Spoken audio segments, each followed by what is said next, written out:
So prospective buyers ask me all the time what it takes for them financially to be a homeowner.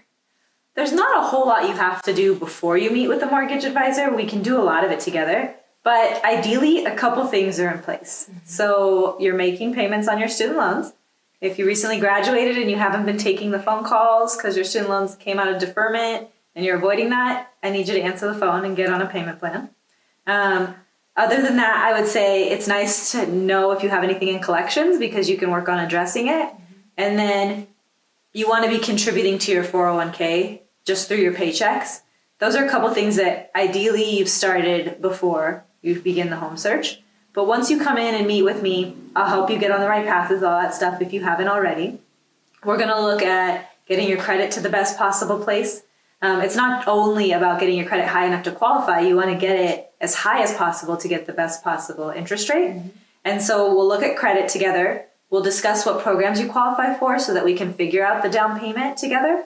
That's not something you have to freak out on your own. A lot of people don't want to go into a pre-approval because they don't have money saved up for the down payment. Mm-hmm. We can work on that together and you'll know the exact amount you need to be targeting.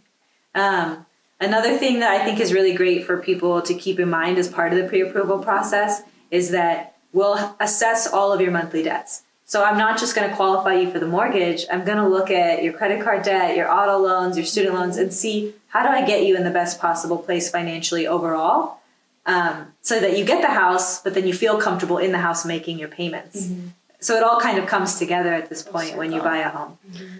But what's interesting to me always is how many demands people have in terms of like what they want their first house to have. Like mm-hmm. it should have a pool and be in Midtown, but priced under $250,000. Right. Yeah. So when I send them off to you, what do you like? What would be helpful for them to know when they're putting together their list of criteria on the house they want? Right. Well, your first home typically is not going to be your forever home. So It doesn't need to, check all of your boxes. They should really keep in mind their resale value when they go to sell it in the future.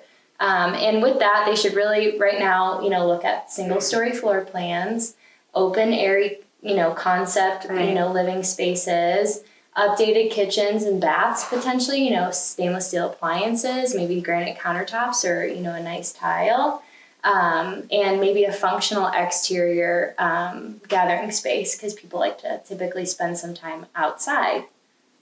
I think when people are first jumping into the housing market, they want to find their dream home. Mm-hmm. And it's hard for them to keep in mind that you kind of need to use this just as a stepping stone. Exactly. Like on your path to financial success, this home may not be the one you stay in. The average homeowner doesn't keep a home longer than 7 years. Mm-hmm. 5 to 7 years. So that's good stuff for people to know on. It doesn't have to check every box, but it should check the boxes that are important for resale. Yes, and for them right now in their life.